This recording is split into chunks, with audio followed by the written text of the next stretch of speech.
Presidenti i Turqisë Recep Tayyip Erdogan ka komentuar një nga momentet më të përfolura të samitit të Tiranës, ku Shqipëria përmes një prezantimi inovativ i atëroqi vëmendjen liderëve europian.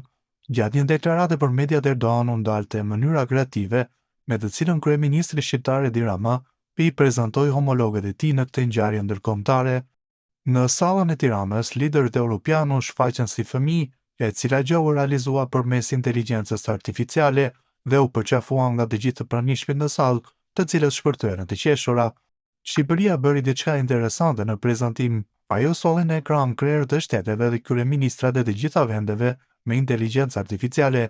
Ishte shumë interesante dhe çdo kryetar shteti ose kryeministër i atij vendi u prezantua fal inteligjencës artificiale, tha udhëheqësi turk duke e cilësuar këtë. Qasja si njërisi do me thonë se në parashitjen digjitale të liderëve botëror, presidenti turk shtoi se Turqia synon të ndjek hapa të ngjashëm dhe të jetë konkurruese në zhvillimin e teknologjive të avancuara. Shpresojmë që kemi dalë dhe do të dalim me një infrastrukturë të tillë në konkursin që do të mbahet në të ardhmen e afërt. Ne i besojmë vetes, ju besojmë juve dhe kështu me vullnetin e Zotit, po ecëm drejt së ardhmes me një infrastrukturë të fortë të inteligjencës artificiale, theksoi ai.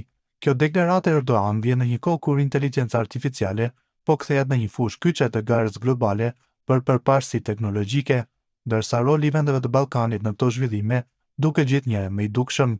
Sa i përket videos prezantuese që u paraqit në samitin e komunitetit politik evropian në Tiranë, ajo ishte realizuar me inteligjencë artificiale dhe u shfaqën 47 liderët evropian të portretizuar si fëmijë, duke thënë në gjuhën e tyre, mirë se vini në Shqipëri. Videoja solli momente të gëzueshme dhe plot humor, duke shkaktuar të qeshura mes liderëve pjesëmarrës.